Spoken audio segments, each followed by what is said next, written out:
ఇప్పుడు మనం సంఖ్యలు, అంకెలు, సంఖ్యలు అనేటువంటి అంశాల గురించి నేర్చుకుందాం.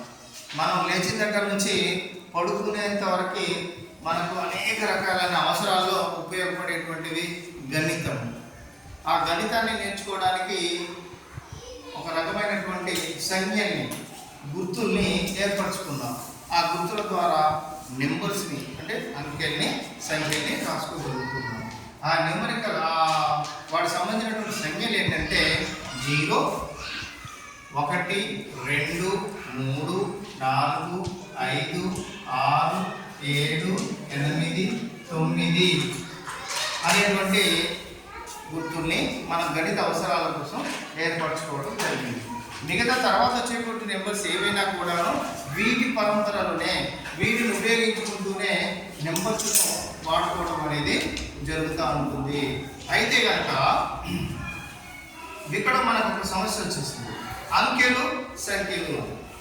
అంకెలు, సంఖ్యలు అంటే అయితే మరి అంకెలు అంటే ఏంటి, సంఖ్యలు అంటే ఏంటి? అంకెలు అంటప్పుడు మనం ఈ నెంబర్స్తో పాటు ఇలా కంటిన్యూస్గా అంటే 0, 1, 2, 3, 4, 5 ఇలా వరుసగా మనం 1,00,000, కోటి, 100 కోట్లు అలా బిలియన్స్ని మనం రాసుకునేటువంటి అవకాశం ఉంటుంది. వీటన్నింటినీ ఇలా వరుసగా రాసుకునేటువంటి నెంబర్స్ని ఏమనాలి అంటే అంకెలు అనాలి. ఏంటవి? అంకెలు. ఆ అంకెలను ఉపయోగించి మనం చేసేటువంటి ప్రక్రియల ద్వారా ఏర్పడేటువంటి అంకెల్లో ఒక భాగమైనటువంటి సంఖ్యనే, గుర్తునే సంఖ్య అనాలి. అంటే అంకెల పరంపరలు, అంకెలను ఉపయోగించుకొని మనం చేసేటువంటి ప్రక్రియలు. ఏం ప్రక్రియలు చేస్తాము? కలపడం చేస్తాము, తీసివేత చేస్తాము, గుణకారం చేస్తాము, భాగాహారం చేస్తాము. ఇలా చేసేటువంటి ప్రక్రియల ద్వారా ఒక సంఖ్య అనేది వస్తుంది, గణిత సంబంధ సంఖ్య వస్తుంది, ఒక నెంబర్ వస్తుంది. ఆ నెంబర్ని మనం సంఖ్యలు అనాలి. ఎక్కువ కనుక వస్తే సంఖ్యలు అనాలి. అంటే ఉదాహరణ మనం చూసినట్లయితే వీటిని ఏమనాలి? అండర్స్టాండ్ అర్థమైంది కదా? వీటిని ఏమనాలి? 0, 1, 2, 3, 4, 5, 6, 7, 8, 9 ఇలా కంటిన్యూస్గా రాసేటువంటి నెంబర్ ఏమనాలి? అంకెలు. ఏమనాలి? ఈ అంకెలను ఉపయోగించుకొని మనం ప్రక్రియలు చేస్తాం. ఏం ప్రక్రియలు చేస్తాము? సంకలన, వ్యవకలన, హెచ్చింపు, భాగాహారమైనటువంటి ప్రక్రియలు ఉన్నాయి కదా, అవి చేసినప్పుడు కూడా ఏమొస్తుంది? మనకి నెంబర్ ఏమొస్తుంది? ఆ నెంబర్ సంబంధించిన సంఖ్యనే గుర్తు వస్తుంది. ఆ గుర్తునే మనం అప్పుడు ఏమనాలి అంటే సంఖ్య అనాలి. జస్ట్ ఎగ్జాంపుల్, ఈ అంకెలో ఉండేటువంటి ఇవి 3 + 2 = 5. ఇప్పుడు 5 అనేది ఏమని చెప్పాలి మనం? అంకె అవుతుందా, సంఖ్య అవుతుందా? సంఖ్య అవుతుంది. ఎందుకు? అంకెల ప్రక్రియ చేద్దాం. ఓకేనా? మనం ఏం చేసాం? ఇక్కడ సంకలన ప్రక్రియ చేస్తాం.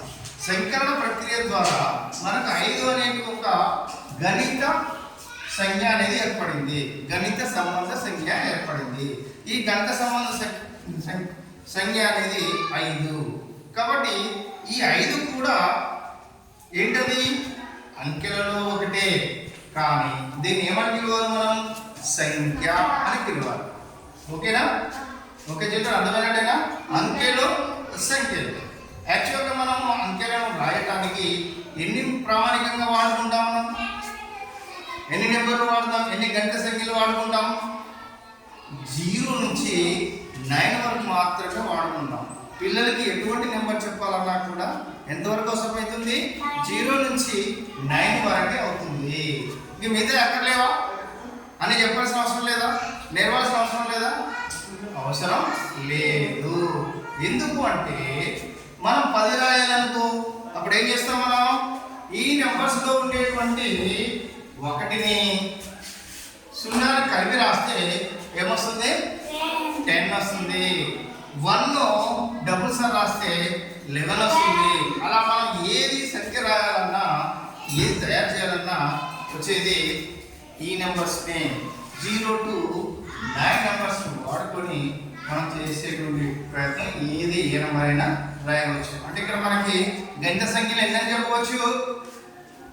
0 to 9. ఓకేనా? అన్ని నెంబర్స్ వాడాల్సిన అవసరం లేదు. ఓకే, నా ఇప్పుడు మీకు పూర్తిగా అర్థమైతే ఏంటన్నా అంకెలు సంఖ్యలు. అంకెలు అంటే ఏంటిది? మన గణిత సంబంధమైనటువంటి విషయాలను చేయడానికి, ప్రక్రియలు సాధించడానికి ఉపయోగించేటువంటి సంఖ్యలు ఉన్నాయే అవేంటి? అవి అంకెలు. ఆ అంకెలు ఏంటి? అవి 1 2 3 4 5 6 7 8 9 ఇలా వరుసగా ఎన్నైనా కావచ్చు. వీటన్నిటిని మనం ఏమని చెప్పాము? అంకెలు అన్నాము. మరి సంఖ్యలు అంటే ఏంటి అన్నాము? అంకెల ప్రక్రియ. అంటే అంకెల చేత మనం ప్రక్రియలు చేస్తే ఏర్పడేటువంటి నెంబర్ ఏది ఉందో దాన్ని మనం ఏమనాలి? సంఖ్య అనాలి. ప్రక్రియ ఏ ప్రక్రియలు చేస్తాం? కూడిక చేస్తాం, తీసివేత చేస్తాం, గుణకారాలు, భాగాహారాలు కూడా చేస్తాం. ఇలా చేస్తే వచ్చేటువంటి నెంబర్ ఏమన్నా మనం సంఖ్యలు అనాలి. Okay, clear? అంకెలు సంఖ్యలు మనం ఉపయోగించేటువంటి మన అన్ని అంకెలు రాయడానికి ఉపయోగించేటువంటి mathematical numbers, signals, some symbols ఏవైతే ఉన్నాయో అవి ఎంతవరకు నుంచి ఎంతవరకు అవసరం అవుతుంది? 0 to 9 వరకు మాత్రమే అవసరం. ఏ నెంబర్ తయారు చేయాలన్నా, ఏ నెంబర్ రాయాలన్నా కూడా 0 to 9 మాత్రమే వాడుకొని మనం చేయవచ్చు.